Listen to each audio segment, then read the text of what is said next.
of Northeast Streaming Sports.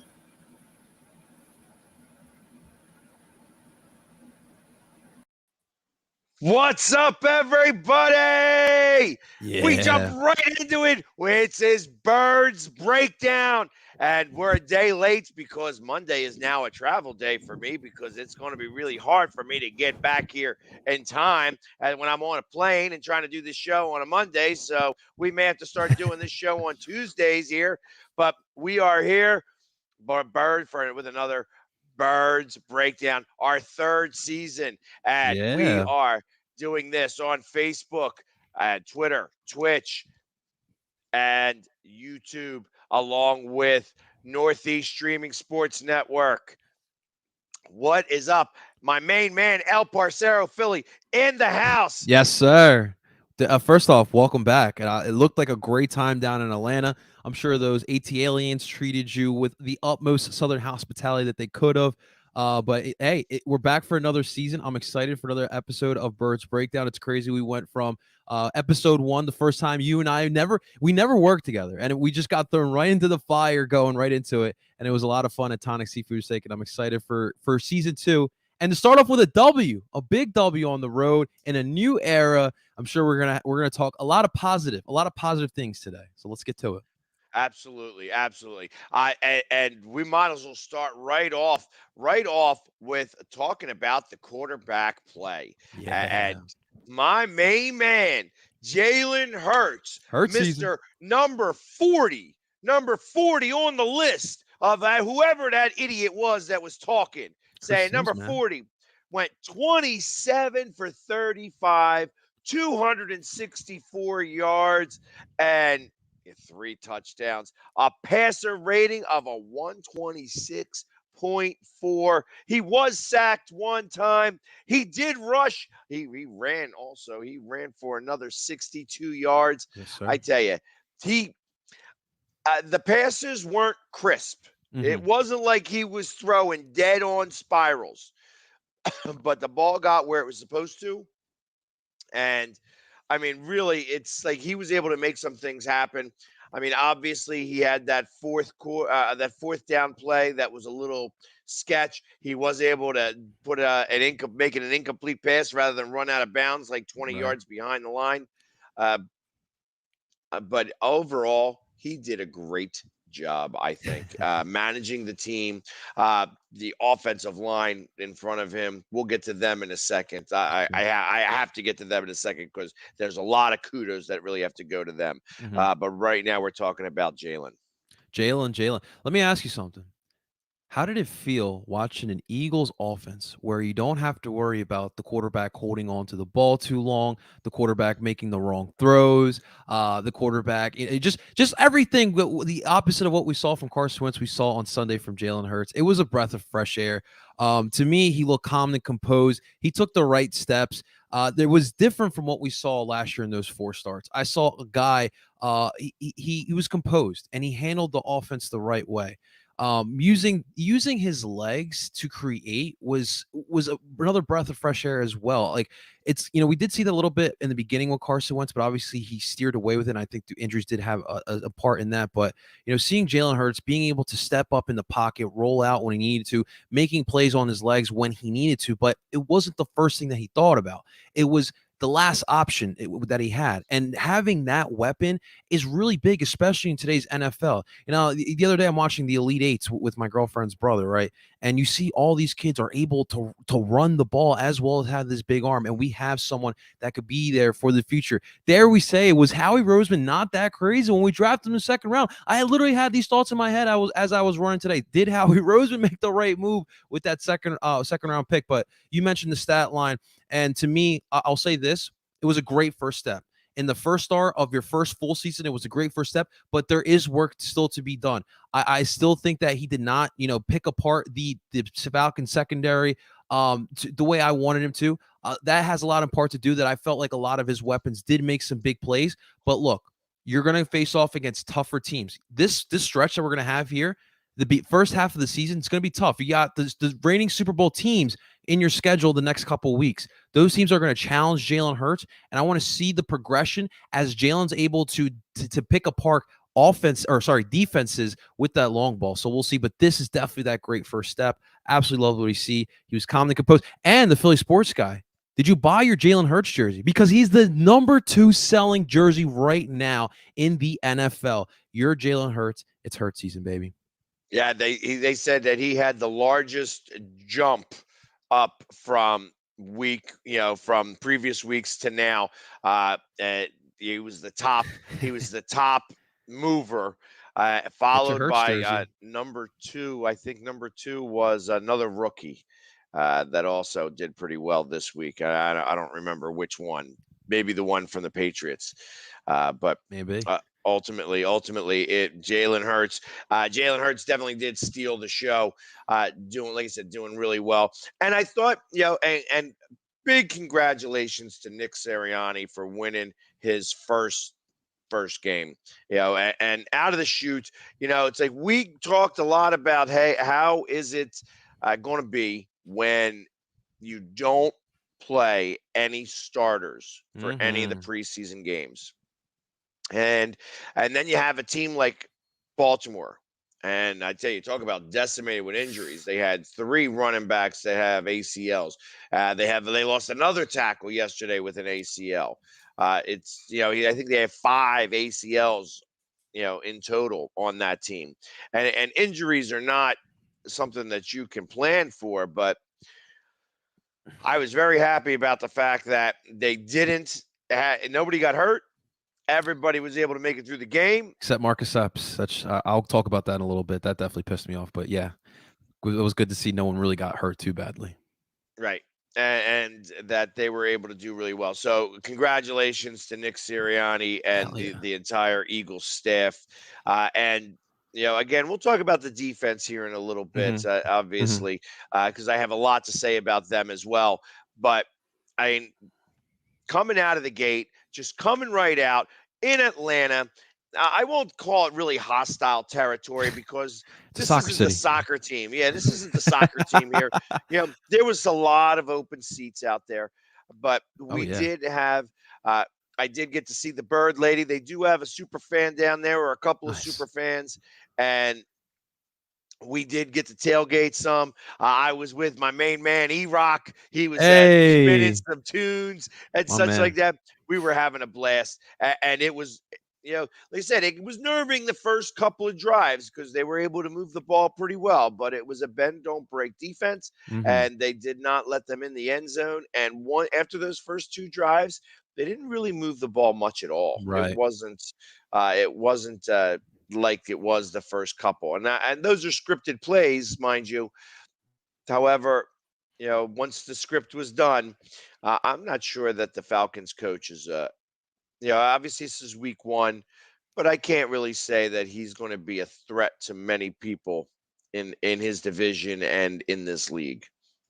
Yeah, he did a terrible debut. We talked about Sirianni having such a great debut, and I'll agree with that. I wasn't sure how he would be as a coach because I felt like he was very conservative during preseason, obviously resting all those guys, but I thought he was really aggressive yesterday. And Sunday now, and that was very refreshing to see. But Arthur Smith, man, complete opposite what Sirianni looked like. It was some bad calls, and I'm sure Matt Ryan's gonna have a long year, and he's gonna be really frustrated. Well, their offensive line is not the best, and we got a Temple kid though. They need to, they were running the ball at will. Yeah. Then they stopped running the ball. And ultimately, when you start losing, I get it. You got to try to catch up a little bit faster, but they just didn't have the weapons. There was nobody that was able to get behind them at all. Like the cornerbacks were definitely playing in front of them. No turnovers, no fumbles, but that doesn't matter when you're up by so much, and that was the thing. They put the puck in the net as far as I'm concerned, and was able to do what they were supposed to do, and put the points on the board, and that was great. And also the very first pass to Devonta Smith. I mean, they come out, and I was all excited because they went firing Quez Watkins. Yeah. Quez Watkins. I had the 4th one to Quez Watkins, and that wasn't necessarily a great pass. And it was like, okay, now we're done with Quez Watkins for the day. But how about the gumption of Sirianni? The first 2 plays, he calls the same play. One on the left side, the other on the right side. Oh, you know me, I love that type of that type of play call. That takes it back to like Pee Wee football. You'd run the first play on the one side, the other play, the second play on the other side. Now that was definitely dope to see. But that touch on, and that was my 2 favorite passes or throws of Jalen Hurts on the day. The touch on that first touchdown pass to Devontae Smith, put it right where Devontae met the ball perfectly. And obviously the second one where Jalen steps up in the pocket, rolls out, and throws a ball on the move. And it was perfect. He threw Dallas Goedert open. Those were my 2 favorite throws of Jalen Hurts on the day. That touch. Right. And I'll say that it wasn't, again, it wasn't the bullet. You're not going to get that from him. You know, Right. when they talk about the arm strength, he does not have that type of arm strength. He's not like Rodgers. He's Mhm. not like, there was that one pass where it wasn't Rodgers that did it, but there was one pass that got thrown and it went right through the guy's hand and it hit the guy in the chest, bounced up in the air, and there was an interception. So I'm not sure who that was, but I remember seeing it. I'm like, wow, that was just such a a laser beam that got Right. thrown. There was no chance for that guy to really get it. So it was interesting to kind of see how that all came about. And hey, like I said, he had a couple of wobblers. You know, that one long pass to Ertz where Yeah, that's Ertz what I had was to gonna say. stop and come back and get it. Obviously, that was a little question mark there. I the one thing that Wentz did have that Hertz does not have is when he was rolling out, when he was on the move, Wentz's arm was really accurate and good. Hertz does not have that ability. He has the ability to typically run, and he could throw the ball, but it was a wobbly duck, you know. So that's going to be something he's got to work on. Obviously, this was week 1, and there was a lot of things that that were very positive, and we're staying positive today because when you win How can you not? 32-6, when you win 32-6, it is nothing but positive. It's beautiful as far as I'm concerned. Correct. Uh, Let me so ask you something. I saw a lot of positive things from both running backs on Sunday. Obviously, Kenneth Gainwell started getting more carries in that second half. He got himself a nice little touchdown, 37 yards. But you see the trust that in Sirianni's instilling and Kenneth Gainwell, where now he's your second back. But the way he's looking like already as a rookie in week 1, how would you handle this running back core? Would you continue going like a running back by committee, going with Miles and Kenneth Gainwell, or would you give Kenneth more of the snide now as your number 1? so I think you keep it as it is. Right now, if it's not broke, don't fix it. And it made me wonder, and I'm actually going to see if he actually made it on the field at all. Boston Scott. Boston Scott, where was he? I And don't know if he was on the field, but he definitely did not even get a carry. no, he did not. And he didn't. Did he get a catch? I don't think he even got a catch. He was on the field for 12 plays. Okay. So that's what I was checking because I know he did not get a touch at all, not one touch. And I don't know that that was done purposely. I think that that's done because Sanders was doing pretty well. Gainwell was doing pretty well. Why use all three? Why Right. why bother? Like it's things. Again, if it ain't broke, don't fix it. Don't fix it. Yep. So I agree. I like that. And ultimately, if you're going to do something like that, you're going to be able to keep them fresh longer. Mm-hmm. So, and I expect that that's probably going to be a little bit about what happens here. Because I don't know that he looks at Boston Scott and Sanders equally, you know. Right. And the fact that Gainwell got out there for this one here, I feel that with the 49ers looming, that you're going to see more of Boston Scott Okay. than you do. And, the other thing I liked was that we saw Quez Watkins back on kickoffs. That was not something that we've seen. Mm-hmm. It's been Hightower typically, or Rager, but there was Watkins a couple of Yeah. times back there. So I like that. I think that his speed is definitely worthwhile having him back there because if he gets a break, you're going to be looking at his back, rather than for trying to tackle him because he's just going to blow right past people. And there was one play. It looked to me like Gainwell may have been pulling up to throw the ball. It kind of looked like it was going to be a halfback option pass I'm down. because Quez Watkins was wide open, Mm-hmm. wide open. He did, he like blew past, and the moment that he gave it to Gainwell, you could tell he was a little, and I think it went for 2 yard loss, but you could tell he was like a little funny on what he was trying to do there. That made me think because Quez was so wide open that he was going to try to throw the ball, and obviously he didn't throw the ball because he got tackled pretty quickly. But Give me some trickery. Hell yeah. Give me some of those trickies, those flea I don't think you flickers, end needed to. arounds. I don't think you needed to yesterday or Yeah. No, Sunday yeah. because I think they had the game plan. Once they got that second touchdown and the 2-point conversion and made it 15-6, it was like they had control. Even when they didn't score on that first drive in the second half, our punter getting the ball and just knocking it on the 5 and bouncing it backwards. I mean, that's like golfer move. Sippos. That's like a golfer move where it's like you could just hit it on the green and it starts to roll back towards the cup. Same thing that punter was doing. He was hitting that ball and it just the way it was landing was nice. I mean, obviously that's not going to happen all the time, but Mm-hmm. 2 punts at the 7-yard line is very, very nice. I like that. It was just it was like a full on great game by all. Yeah, all three phases for sure look pretty solid. I want to say this. It was so refreshing to see for the first time in a long time. The Eagles had speed all over, and you saw it even from Jalen Hurts. Man, is it you? If you over pursue just a little bit, he'll kill you with the legs. And you kind of saw that a little bit on Sunday. We just talked about the running backs, Miles Sanders and Kenneth Gainwell. The fact that Miles had 4 catches, that was pretty reassuring to see as well. Seeing him being active in the passing game because we knew that's been a problem for last season and training camp. You heard the same issues as well. So good to see that he's got that under his belt. And then with these wide receivers, man, the three-headed monster you can say right now with Devontae Smith, you got Jalen Reagor and Quez Watkins.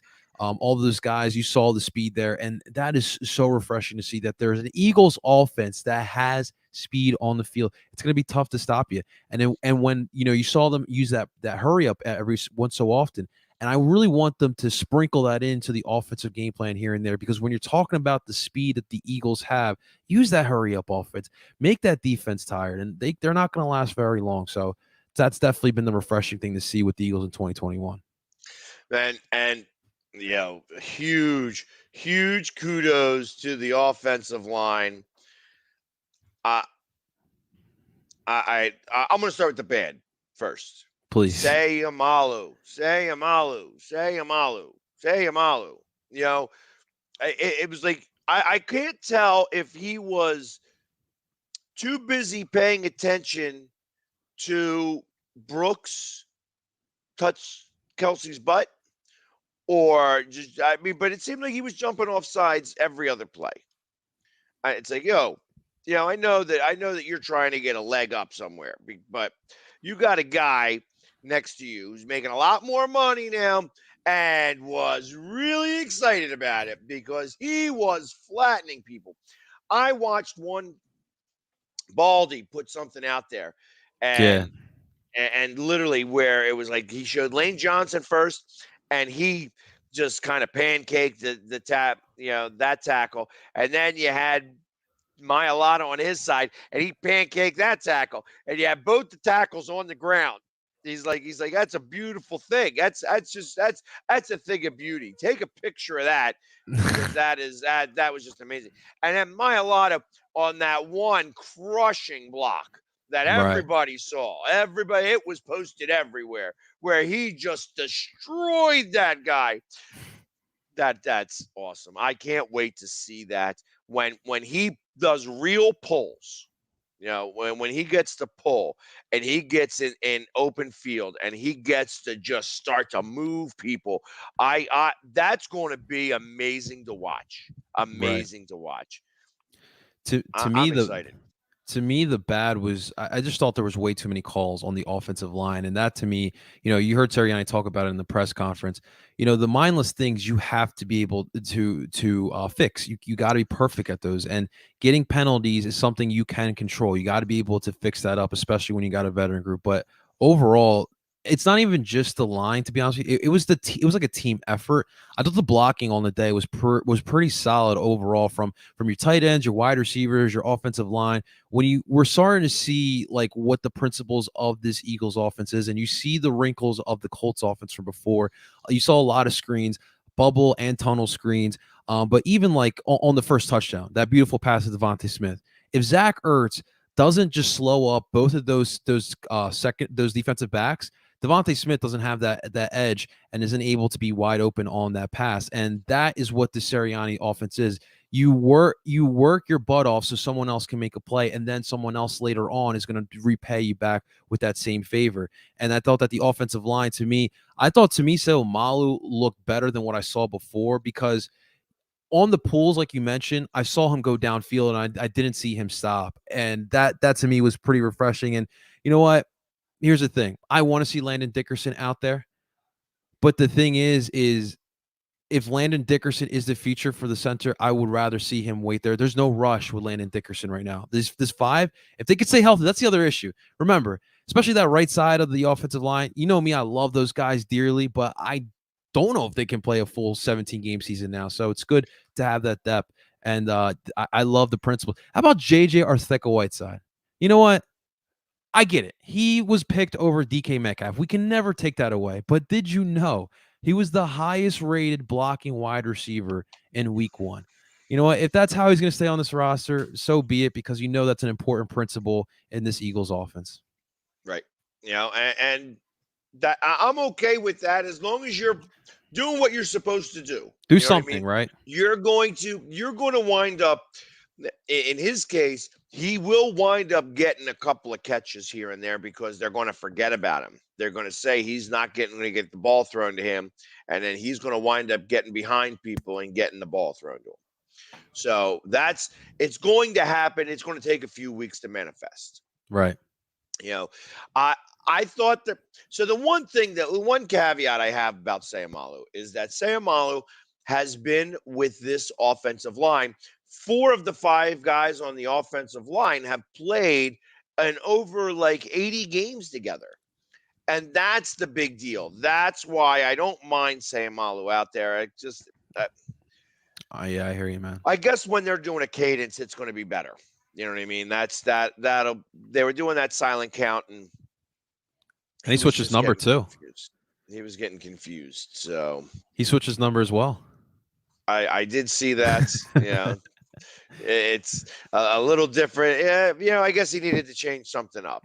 But let me ask you, not to go too off topic, but real quick, what are your thoughts on the number changes? Like, is it weird to you to see running backs wearing single digits, or receivers, or even linebackers? No. Okay. No. I don't care. It makes me think of more college-like, though. Right. But I like the idea that they're doing that, because I think that when you're wearing a single digit, that signifies captain. Okay. To me. So where I really feel like Slay is one of the captains on that defense. You know what I mean? I think that they look up to him, and I feel that that's important. I feel that that's really important. So I think that that's what the low numbers really signifies to me. Now, offensive, defensive line, if their numbers start to go to like number 7 or 8 or 9, I'm not going to be keen on that. You know what I mean? I don't mind the cornerbacks getting the numbers, low numbers in the single digits. I want the defensive line to still have high numbers. You know what I mean? That's what I want. I want 90s. What if your quarterback wants to wear like 24? Good for him. Good for him. You know what I mean? He better earn it. You know what I mean? Earn the number. That's a good point. Good point. It's like I got to imagine there's going to be somebody who's going to want to wear the number 20 here somewhere down the line, for the Eagles, and they're not going to be able to do so, Yeah, I without don't think asking so. permission. You know what I mean? You got to ask permission if you're going to do that. You know what I mean? So, yeah, and sometimes they'll give it, sometimes they don't. It depends on whether they like you or not. But That's true.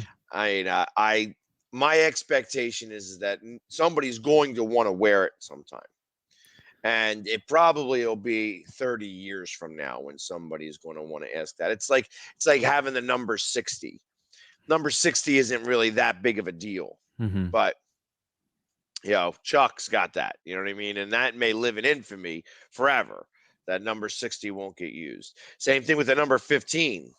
Then you have Van Buren out there. He's just he was like a god out there on the football field. He was really the only one that ever wore that number for the Eagles.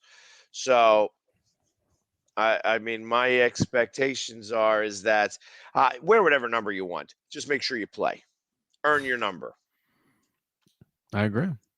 So, Before we move on from the offense, I wanted to talk about Dallas Goedert. I've been really critical of him and Miles Sanders. I feel like equally I've been really critical of those two, simply because I felt like they haven't played to their potential. I see two players that could be top 5 at both of their positions. I don't think they're there yet. But Dallas to me took the upper hand in the tight end position in week 1. What I saw in preseason and training camp, Jalen likes to go to tight ends, especially in short yardage situations. And you kind of saw that yesterday as well. You saw that touchdown pass to Dallas Goedert for the second touchdown. If Dallas Goedert wants to get paid, wants to stay here long term, he's got to ball out. He's got to be that guy. And that's a good first outing for me. 4 catches. He wants to get paid. I believe they were trying to do an extension before the season. I think he was asking for somewhere north of $8.5 million.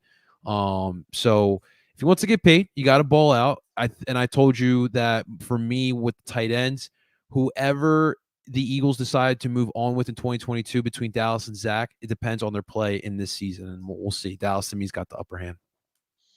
Well, Ertz did get a little dinged up in this game. That's right. So I can imagine that was probably the other reason. I don't have anything bad to say about Dallas Goedert this week. I do have a question mark in my head on the third down call where they threw that out. It was like a quick out pattern to Dallas Goedert, and I guess he came slow out of the route. Mm-hmm. Or it got thrown way too fast so that when he turned around, it was already past him. So he's like, it was just whatever it was. And I'll be honest, I said that should have been a running play. They've run the ball really well. Run it again. Right.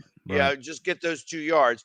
And then they went for it on 4th down and they didn't get it, and ran the ball. Mm-hmm. And I thought that those plays should have maybe been switched. Okay. For 3rd down, they should have ran the ball. 4th down, they could have passed the ball. So ultimately, and I think that was part of the rookie coach. I think he may have saw the same thing I saw, and ultimately was like, okay, I know that for next time. We'll see. I mean, obviously, you don't expect perfection in week 1. Right. From all the facets of the team, including the coach. So that was part of what one of the things that I had seen. I liked him being aggressive on 4th down, even though he didn't make either one of those calls. That one play wound up being an incomplete pass. The other one wound up getting stopped, about a quarter of a yard short. It almost looked like he made it, but again, I wasn't there on the field to say, hey, you guys are spotting the ball wrong. I felt that the call came back to us, maybe in the end zone, whether that was a catch or it dropped.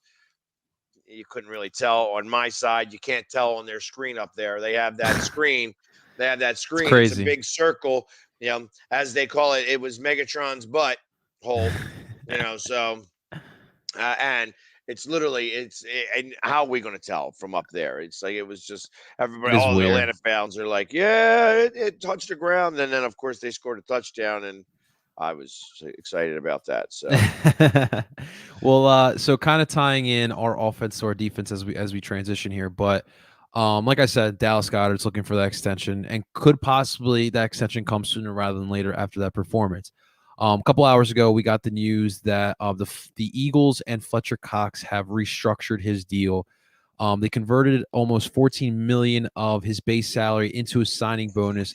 With that deal, that now opens up $11 million in cap space, and I would predict that they're trying to re-sign some of their guys long term with that type of move. But to me, you alluded to the fact how in the beginning of this game, those first two drives, they weren't really gashing us for big plays, but they were gashing us for smaller plays. They had a couple first downs. The fact that they had Cordell Patterson, a wide receiver, a longtime wide receiver play running back, I thought that was hilarious. But he had a couple nice carries, Mike Davis as well. But to me, the story of the defense on Sunday, I saw what Jonathan Gannon is. And for the first time, I feel like in Eagles history, we have someone who can play chess with these offensive coordinators in the NFL. And we know how the NFL has changed into this complex, type of, well, not really complex, but these quick spread option offenses trying to create guys to get open. And he's someone that can match that type of intelligence with some of these offensive coordinators. The adjustments he made throughout the games to kind of combat what Atlanta was throwing at him, you saw adjustments from him. You saw different types of looks from this Eagles defense, and I thought that, to me, that was the main thing I took away. The defensive line definitely did their job, especially in that second half. They picked it up. Fletcher Cox, don't look at the stat sheet. To me, I saw it on the field, the pressure he was doing. I'll tell you what. Those guards of the Atlanta Falcons, Sunday night, waking up into Monday morning, they had nightmares thinking of Fletcher Cox, pushing them back all game long. Hargrave got a sack. Hargrave is someone that I'm going to be critical about this year because we've been paying the guy, and year one was kind of a dud. And the defensive ends, I mean, Brandon Graham, I'm still thinking about that Mike Davis pop. My man, my man knocked the air out of him. So to start off, man, that defensive line looked great for me in week one. And we know it's going to be a focal point in this first year under Jonathan Gannon. and so I again, I'll start with the good here. I like the fact. Well, I didn't like the fact because I actually wanted to see a blitz, and he didn't blitz at all. Not at all. Like, I felt like he still held all his cards really close to the vest. He didn't need to, and ultimately, those running plays that start off Wilson. Wilson, where are you going? Wilson, what are you doing? Wilson. I tell you, he was the reason. Like, he was having a hard time making a tackle. It's definitely a Yeah, weak point. and I mean, so he flies to the ball, and that's the one thing I kind of like. However, he will sometimes over pursue. He Yeah. will sometimes he goes up more towards the shoulder pads than Right. towards the center of body. That was what I saw from him, and that's that linebacker position that we are so really big on. Again, was part of the reason why they were able to move the ball, and they started to compensate for that. Mm-hmm. They started to compensate for the fact that you saw Slay in on a lot of tackles, Yeah. which I felt was a little odd, but I think that Slay was compensating for the linebacker, for Wilson specifically, because Wilson over pursued a lot. And that is a little bit from what I was listening to today, was a little bit of his MO And that he will. You saw Anthony Harris come up a lot playing in the box throughout the game as well, in that type of role too. Right. Because ultimately, I think they needed to protect that center of the field. They did not, last year we saw it all season long. The center of the field just get Yeah, crushed, man. and they were doing whatever they could to protect that area. And I like that. And it's like they knew that they weren't getting close to, Right. you know, uh, close to the quarterback. And even though they weren't getting any interceptions and they only got 3 sacks, I mean, obviously, Hargrave got 2 of them. Yeah, man. So he had 2 sacks. on the day. I I don't think, I have to go as far as to say that I don't think that Matty Ice, it may be the wind down of his career this year. Oh man, that was definitely a mistake by Atlanta. Yeah, it's like he's just not, you know, they talked about maybe getting a quarterback for the draft and they didn't do it. And I think that they're going to learn to regret. And just to give you his numbers, I mean, he went 21 for 35 for 164 That's the yards, crazy part. 3 sacks, and he had a rating of 71.6. So he did not have a very good day. And yeah, Pitts was targeted a lot. He Ridley was targets. targeted a lot. You know, I fully expect that Pitts is going to be targeted a tremendous amount As he because he's should. not going to have the time. He's just not going to have the time to get the ball. So, that offensive line is horrid, horrid. And here's what I'll say. Here's what I'll say to your blitzing point. Now, last season it irritated all of us because Jim was there for the 5 years, right? Barely ever blitz. And when you were talking about times where the defensive line got tired, they weren't getting that pressure, throw a freaking blitz. Here's my thing. Week 1, like you said, you got 3 sacks. I thought the defense did a solid job. But this defensive line between Hargrave, Cox, and Brandon Graham is making a significant amount of money. That defensive line needs to get that push. Now, you're going to face off against much more difficult offensive lines. That is when I need to see some blitzing if you're not getting that pressure from your front four. Right now, you're still seeing a lot of the personnel from the Jim Schwartz era that Jonathan Gannon has to kind of work with that. And right now, because your linebackers are pretty weak, I don't know if it's a good idea to start throwing them all this freaking time at starting to get some blitzing. Yes, we can throw different things when we need to. Linebacker blitz. I love something about a defensive back blitzing. I don't know if it's from me growing up watching the jersey that you have on right now, Brian Dawkins, and seeing him getting those sacks. But I love like watching safeties and cornerbacks going after for those blitzes. So I definitely think we'll see that, but I don't think Gannon is ready to rush to go to that card. And to your point about Atlanta in this past offseason, they're going to regret not looking for Matt Ryan's replacement because right now what you're going to see and it's kind of up, I hate watching that. Like I hate watching players like rot. Like when you saw Calvin Johnson rot away in Detroit, that was hard to watch. Matt Ryan, you know what? I genuinely believe he's going to be a Hall of Fame candidate when it's all said and done for him. Watching him rot in Atlanta is going to be tough to watch as a football purist. So, Atlanta, man, you enjoy Kyle Pitts, but if you don't got a team around him, what does it even matter? Exactly. And my expectation is that they are going to. I mean, they're going to stink this year. They I might get mean, the first pick next year. That's how bad they uh, could be. well, knowing that Jacksonville is, I mean, that hot mess lost to the other hot mess in Houston, was interesting to me in general. So I think Jacksonville's still trying to tank, if I'm being honest. wouldn't surprise me in the least bit because they were, I don't know. They traded our boy Sidney Jones right before the season started to Seattle. And that was like a promising guy for me. Like he showed some flashes last year, and they were like, you know what, we could probably get a draft pick for him. Let's just flip him. Right. So, and oh, I mean, so we'll see how Atlanta does. I mean, Atlanta is probably a 3 or 4 win team at most. I don't know that they're going to be able to pull it together. I don't know that they're going to have the wares to be able to really stand up against like nobody in their division. I mean, obviously we saw the Saints come out really strong. We watched Tampa Bay come back against Dallas, Yeah, they're gonna be strong. and do their thing. And then who else is in that division?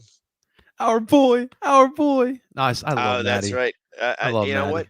And that's exactly it. I expect Carolina to do a lot better. So I don't know that they'll make the playoffs, but I think Carolina is going to be tough to, a tough team to go up against. And I see Atlanta being the dreck of that division. But And it it's crazy. Like they went from the Super Bowl. I know we went through like a decline, but they've gone into a much worse slow decline. And looking at, because I know we joke about Mercedes Benz being the home of Atlanta United, but it is really bad when the Falcons are putrid playing in that stadium. Like there's no like you literally were right there. There's no home field advantage there. And that's another problem. It's one of those eras in Falcons football, and it's tough for Atlanta. If you're an Atlanta sports fan, enjoy the Hawks, enjoy Atlanta United, because it's gonna be tough for Falcons Nation. I agree. So let's talk about who we go up against next week. The San Francisco 49ers come into Philadelphia for our home opener. And just Yes. before I get into the home opener, because I gotta do our touting here a little bit. We're doing the Birds tailgate here at the Gatehouse. The Gatehouse on the Navy Yard. $89 a ticket, includes food, beverage, and parking. We're going to have shuttle service, little golf cart shuttle service to take you from the Gatehouse over to the game, so that you don't have to walk 15, 20 minutes from the Navy Yard to get to the stadium. So it's $89. All food and beverage is covered. Definitely want to come check that out. PhillySportsTrips.com. And then, of course, the following week, Monday Night Football in Dallas. It's going to be a big one. Dallas is a little upset. They actually looked pretty good. I will say that I will give Dak his due. He came out looking a lot better than I expected him to. I thought he'd be a little bit more timid on that leg, and he was not. So I will give a little tout to them. But definitely come check out the tailgate at the Gatehouse. And, like I said, you're going to see us there. I heard a little rumor. There's a little rumor floating around that Brian Westbrook may also be attending my tailgate. So you definitely want to come see the Philly sports guy with his very first tailgate with Philly Sports Trips. And that's where we're doing it at the Gatehouse in the Navy Yard. You have to go to PhillySportsTrips.com to get the tickets. Can I just ask, please don't tackle him this time. I don't think Brian can handle it at this age. Yeah, I don't know if I can handle it at this age, tackling it. So we were both a lot younger back then. That was back in 2003. That's where that jersey came from. Yes, sir. And I did get to tell him that story, which was an amazing story back in the day. He's a great dude. And he kind of remembered it. He's like, I do remember that type of thing happening. So, but it was just, again, that was eons ago. And I remember just like it was yesterday. But anyways, the 49ers went up against the Lions, who also could be considered as part dreck in this league. Yeah. And they almost let it slip. Well, they didn't really let it slip. The score was I'm not even going to tell you the score, because we think of this score in a much different way than everybody else. Doesn't do it justice. Exactly. So it was the same score as Super Bowl 52. So I'm just going to leave it like that. However, they gave up a tremendous amount of first downs. It was San Francisco gave up 31 first downs, although the Lions were only 4 for 15 on third down efficiency, 430 yards. 314 yards passing. I know a lot of that was in the catch up, but it still happened. 115 yards, 116 yards rushing. The 49ers are not the Super Bowl team from a couple years ago. That's true. So, obviously they do have some good guys on that defensive line. Mm-hmm. And the offensive line is going to be tested a lot more this week than it was last week. So I fully expect that they are going to be a little bit more. We're going to get to see if Jordan Mailata can earn earn that money because I Mhm. know that they're going to test him. That's going to be a really big deal. He's going to be tested. They're going to give him tons of stunts, tons of different blitz options, packages, lots of different looks. And it's going to be hard. It's going to be tough to try to read. I mean, that's going to be for Hurts and Mailata and that side of the line. It's going to be very interesting to watch how that works. They do things a lot differently over there. Garoppolo actually had a pretty good game, threw for over 300 yards. I think it was like 314 yards. They did get Trey Lance in there for one pass. Their rushing was Eli Mitchell, ran for 104 yards on 19 carries. Deebo Samuel, 9 receptions, 189 yards, 1 touchdown. They got some receivers, some good young ones. And then, of course, Kittle only had 4 receptions for 78 yards. So they actually have a number of different things. Did Ayuk play? Brandon Ayuk? Ayuk was hurt, I thought. Was he hurt? Okay. Yeah, I think he was hurt. He doesn't show any stats here. Okay. And Mostert is also hurt. Yeah, season-ending injury. I saw season-ending surgery. I saw he got today. Is it season ending? I heard it was 8 weeks, but I saw today he was going to get surgery because I don't think he got the surgery. Be wrong. There was a notification that I received today, but I saw that he got some backlash on social media. Him and his wife, with some unkind stuff. But that was that's what I thought I saw. But here it is.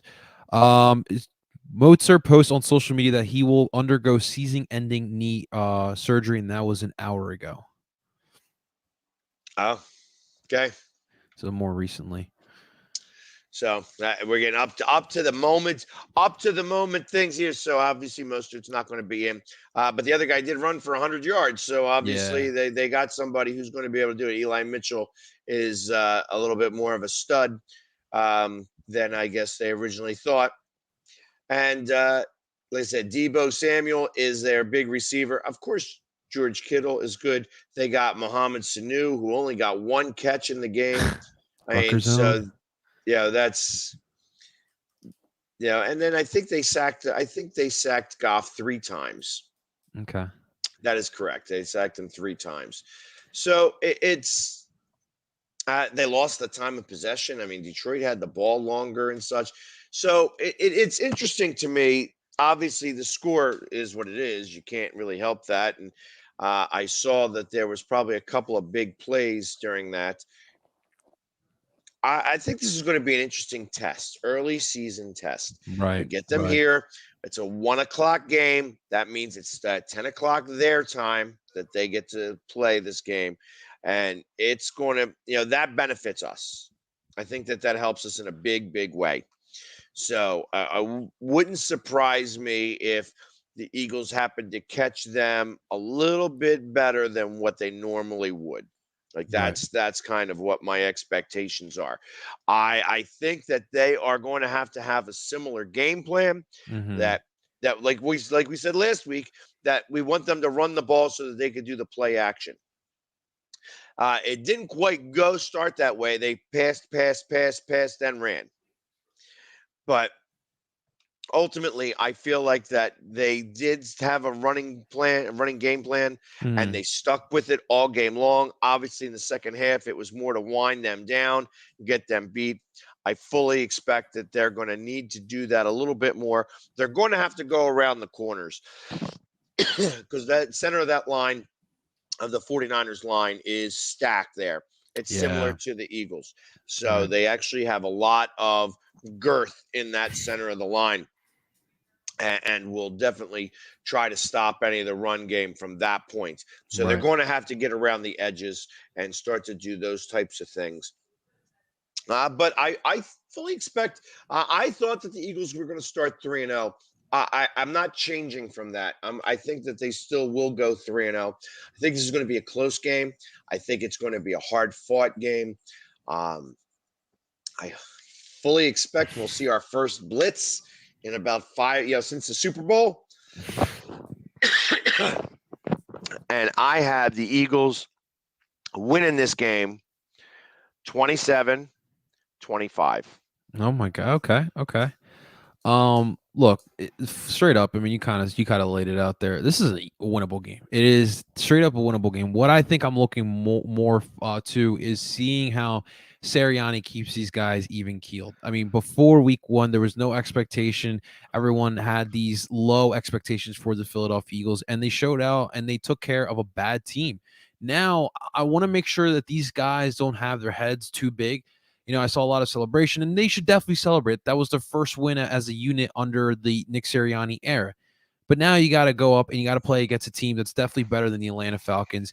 You will be at home. San Francisco's going to travel cross country. That's a tough schedule for San Francisco. 2 straight away games to start off the season. I don't know who they play in week 3, but still two away games to start the season is definitely tough. So they're going to be in here. To me, one of the factors, and you're part of it as well, the home crowd needs to be wild. It's the home opener in a new era after a win. That is going to be a factor. You gotta make that place loud. Make it feel like the vet. So that definitely is going to be a factor within this game. Offensively wise, I agree with you. You got to get that running game going. I mean, you saw what the Lions were able to do a little bit there. You got to be able to run that ball. If the running game is prevalent for this Eagles offense, it should make life easier for Jalen Hurts because he's able to play his game. And that to me is what we're going to see. I think we're going to see a lot more of the same stuff that we saw against Atlanta, and I think you just have to find those weaknesses for the San Francisco 49ers. Throw those small stuff, that short stuff that we saw, get the yak. It's clear that is a big part of this Eagles offense. Defensively is where I'm more concerned about. I want to see what this defense can do in week 2. I talked about how Jonathan Gannon has done a great job so far of making adjustments within games. He seems like he's got a good head on his shoulder, and we need to see that in week 2. We know what the weakness is with this Eagles defense. It is that linebacking core. And when you're talking about Shanahan's zone offense, it's like you said, it's a lot of running, a lot of shifting, a lot of pulls, a lot of just going right at it at the linebackers. There's going to be a lot of play action plays, a lot of rollouts, putting those linebackers on skates. So they're going to try to attack that. So we'll see how Jonathan Gannon is able to scheme up to kind of, disguise that weakness that we have. I know it's going to be tough, but you know what? And I will say Eric Wilson is a veteran linebacker. I expect him to step up and have a bounce back game in week 2. This isn't Nate Gary that we're talking about. This is an actual veteran NFL linebacker. So I expect him to kind of step up as well. But we saw what the Atlanta Falcons did in the first half in week 1. They were running with you on Cordell Patterson. And this is a much better running game that the San Francisco has. I want to see this run defense step it up and don't allow big gash plays to happen. So I agree with you. It's going to be a winnable game. It's going to be a great environment down in South Philly. I'm excited to watch the Birds at this high flying offense in the link. That's really what I want to see. It's going to come down to a wire. It's going to be a close one. And I think that the Eagles are going to come out victorious here. I think I'm going to go 27-24. I know you said 27-25, but I'm going 27-24. And one more point before I move on. I don't like this whole 2 QB system that we're seeing in the NFL. I really don't. It reminds me of college. Like we saw it here last year with Carson Wentz and Jalen Hurts. Get your quarterback and stick to him. Bad teams do the two QB system. And at the end of the day, the Niners eventually at some point this season, the Niners are going to have to ask themselves, who are we going with in 2022? Is it Jimmy G or is it Trey Lance? You got to make that decision. Well, and I think ultimately Jimmy G makes the cut. Obviously, he had a really good game. Let me see what his stats were. Threw for a lot, right? Threw a lot of yards. 314 yards, I thought. I don't have a 17 for 25 for 314, 1 touchdown.